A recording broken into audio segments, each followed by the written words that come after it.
in the book, in the first section on this subject of euphemistic language, I mentioned several reasons we seem to employ so much of it.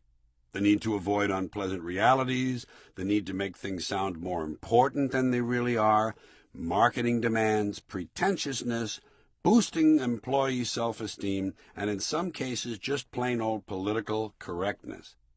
But no matter their purpose, the one thing euphemisms all have in common is that they soften the language. They portray reality as less vivid. And I've noticed Americans have a problem with reality. They prefer to avoid the truth and not look it in the eye. I think it's one of the consequences of being fat and prosperous and too comfortable. So naturally, as time has passed and we've grown fatter and more prosperous, the problem has gotten worse. Here's a good example. There's a condition in combat. Most people know it by now. It occurs when a soldier's nervous system has reached the breaking point. In World War I, it was called shell shock. Simple, honest, direct language. 2 syllables. Shell shock.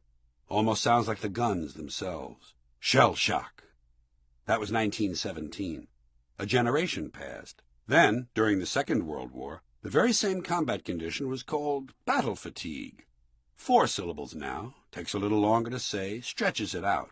The words don't seem to hurt as much, and fatigue is a softer word than shock. Shell shock. Battle fatigue. The condition was being euphemized.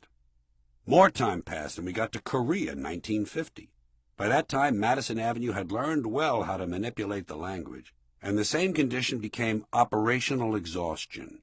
It had been stretched out to 8 syllables. Took longer to say, so the impact was reduced, and the humanity was completely squeezed out of the term. It was now absolutely sterile. Operational exhaustion. Sounded like something that might happen to your car. And then, finally, we got to Vietnam. And given the dishonesty surrounding that war, I guess it's not surprising that at the time, the very same condition was renamed post-traumatic stress disorder. It was still 8 syllables, but a hyphen had been added. And at last, the pain had been completely buried under psychojargon. Post-traumatic stress disorder. I'd be willing to bet anything that if we'd still been calling it shell shock, some of those Vietnam veterans might have received the attention they needed at the time they needed it.